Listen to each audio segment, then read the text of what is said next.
ایک ضرب المثل مشہور ہے کہ درو کورا حافظہ نباشد، مگر اگر یہ کہتی ہے کہ جب آدمی کا حافظہ اچھا نہ ہو وہ جھوٹ کا بنج بیو پار نہیں کر سکتا اور دروغ کو فروغ نہیں دے سکتا، خواہ اول صورت ہو یا دوسری، دونوں میں جھوٹ اور حافظے میں ایک تعلق ہے۔ حافظہ ایسی قوت ہے جس کو افلاطون نے تمام قوائے عقلیہ کا دیوتا کہا ہے، یعنی تمام ملکات نفسانی کا رئیس ہے اور سب اس کے خادم ہیں۔ اہل فرانس کو جب کسی کو پرلے درجے کا کودن کہنا ہوتا ہے تو اس کو کہتے ہیں کہ وہ حافظہ نہیں رکھتا ہے۔ حافظے کے نہ ہونے سے آدمی کو اپنے وعدے یاد نہیں رکھتے اور باتیں بھول جاتا ہے، ایک ہی کہانی کو بار بار اتنی دفعہ کہتا ہے کہ خواہ وہ کیسی دلچسپی ہو اسے دل پھر جاتا ہے، ایک ہی کتاب ہوا کتنی دفعہ پڑھی ہو وہ اس کو ہر دفعہ نئی کتاب معلوم ہوتی ہے، ایک چیز کو ہوا کتنی دفعہ دیکھا ہو وہ اس کو انوکھی معلوم ہوتی ہے۔ اب سنو کہ ایک جھوٹے تو وہ ہوتے ہیں کہ بات تو جھوٹ کہتے ہیں مگر وہ اپنے صدقے دل سے اس کو سچا جانتے ہیں، دوسرے وہ جھوٹے ہیں کہ جھوٹی بات کہتے ہیں اور اس کو خود دل میں جھوٹ جانتے ہیں اور یہ چاہتے ہیں کہ اور لوگ اس کو سچ جانیں۔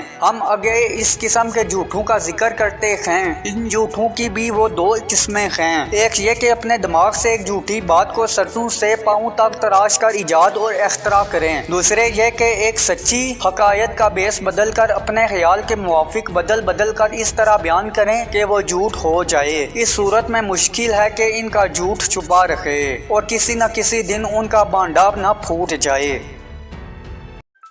مولوی ذکا اللہ دلی میں پیدا ہوئے۔ آپ کے والد کا نام ثناء اللہ تھا۔ 12 برس کی عمر میں دلی پہنچ کر داخل ہوئے۔ یہاں مولوی محمد حسین آزاد اور ڈپٹی نذیر احمد کا ساتھ ہو گیا اور ان تینوں میں بڑے تعلقات پیدا ہو گئے۔ مولوی ذکا اللہ کو ریاضی سے خاص مناسبت تھی۔ ماسٹر رام چند ریاضی کے استاد تھے اور اپنے اس لائق شاگرد پر خاص عنایت فرماتے تھے۔ ذکا اللہ اکثر اول آتے، وظیفے حاصل کرتے تھے، 2 تمغے بھی اپنی اعلیٰ قابلیت کی بنا پر حاصل کیے۔ تعلیم سے فارغ ہو کر اسی کالج میں معلم ریاضی مقرر ہو گئے، پھر آگرہ کالج میں 7 سال تک اردو فارسی کے معلم رکھے، ڈپٹی انسپکٹر مدارس ہو گئے۔ 11 سال سے یہ فرائض انجام دے کر نارمل اسکول دلی کے ہیڈ ماسٹر ہوئے۔ 3 سال کے بعد اورینٹل کالج کی لیکچراری کے لیے پروانہ تقرر آیا، لیکن اتفاق سے اس کے ساتھ ہی میورل سینٹرل کالج الہ آباد کی پروفیسر